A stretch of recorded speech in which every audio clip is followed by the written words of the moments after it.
Hello বন্ধুরা, আমি নিয়ে চলে এসেছি নতুন একটা রেসিপি। আজ তোমাদের কাছে আমি দেখাবো কীরকমভাবে প্রেশার কুকারে চটজলদি মাটন রেসিপি বানানো যায়। এটা খেতে হবে দুর্দান্ত। তার জন্য প্রথমেই প্রেশার কুকারে বেশ খানিকটা জল দিয়ে দেব। জল গরম হলে এর মধ্যে দিয়ে দেবো নুন এবং ভালোভাবে এই জলটাকে ফুটতে দেব। জল বেশ ভালো গরম হয়ে এসেছে, এর মধ্যে আমরা মাটনগুলোকে দিয়ে দেবো। হ্যাঁ, এইটার বিশেষত্ব এটাই যে প্রথমে এটাকে আমরা সেদ্ধ করে নেব, তারপরে রান্নাটা হবে। নর্মালি মাটন তো আমরা কষিয়ে তারপরে সেদ্ধ করা হয়, কিন্তু এটা একদম অন্য রকমের। তবে হ্যাঁ, খেতে ভীষণ ভালো হবে, একবার ট্রাই করে দেখতেই পারো। দেখো মাটনগুলোকে সমস্ত দিয়ে দেবো।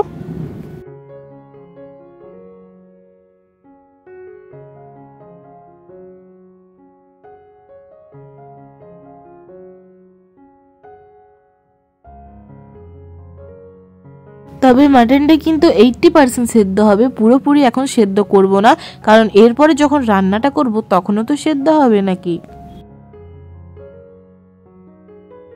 এর মধ্যে আমি 2 টুকরো আলু পেঁপে দিয়ে দিয়েছি, তোমরা চাইলে নাও দিতে পারো। আর দিয়ে দিয়েছি হলুদ গুঁড়ো। এটা টোটালি অপশনাল, যে আলু পেঁপে যে পছন্দ করে দেবে, না হলে দেবে না। দেখো এবার সেদ্ধ করে নিয়েছি। এবার ঠান্ডা করে ঢাকাটা খুলে নিয়েছি। দেখো এরকম, কিন্তু আগেই বলে দিচ্ছি, মাংসের যে জুসটা বেরিয়েছে, স্টকটা, সেটা কিন্তু আগে রেখে দেবে। এটা কিন্তু রান্নার সময় ব্যবহার হবে। আর মাংসগুলোকে আলাদা করে আমরা রেখে নিয়েছি। এটা সমস্ত এরকম জল ঝরিয়ে এর মধ্যে রেখে দেওয়া আছে। এবার প্রেশার কুকারে আমরা চাপিয়ে দেব। প্রেশার কুকারে দিয়ে দেবো বেশ খানিকটা সর্ষের তেল। সর্ষের তেল গরম হলে দিয়ে দেবো এখানে আমরা গোটা গরম মশলা। এটা দিয়ে দিলাম শাহজিরে, তারপরে এলাচ, দারচিনি, লবঙ্গ, এই সমস্ত কিছু, শুকনো লঙ্কা দিয়ে দিলাম। বেশ খানিকটা হলুদ গুঁড়ো প্রথমেই, যাতে রং খুব ভালো আসে। হাতে কম সময় থাকলে এই রেসিপিটা তোমরা নিশ্চয়ই বানিয়ে দেখতে পারো। একদম কষা কষা মটন হবে কিন্তু।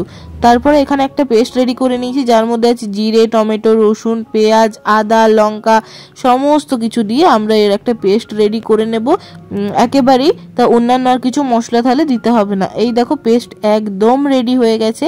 এবার এই পেস্টে আমরা দিয়ে দেবো ওই তেলের মধ্যে।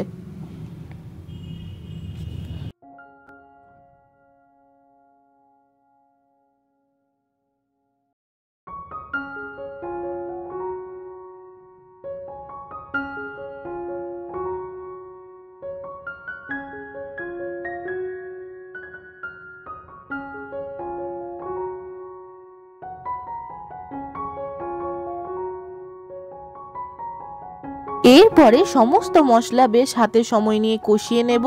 তেল ছেড়ে এলে এবার এর মধ্যে দিয়ে দেবো কাশ্মীরি লঙ্কার গুঁড়ো।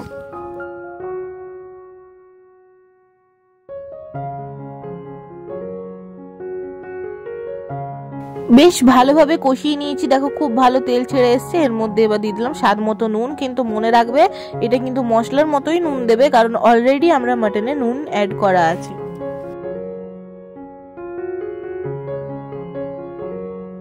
এরপরে আমরা মাটনগুলো অ্যাড করে নেব, যেগুলোকে আমরা আগেই সেদ্ধ করে নিয়েছি, এবং খুব ভালোভাবে কষাতে থাকবো।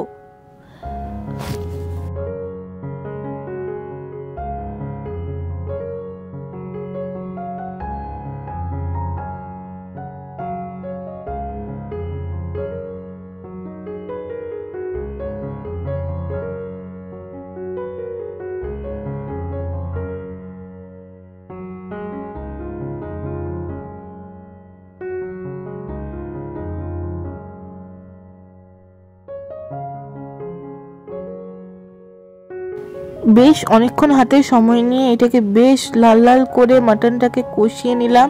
দেখো তোমরা চাইলে এটাকে কষাও এভাবে মানে খাওয়া যেতে পারে।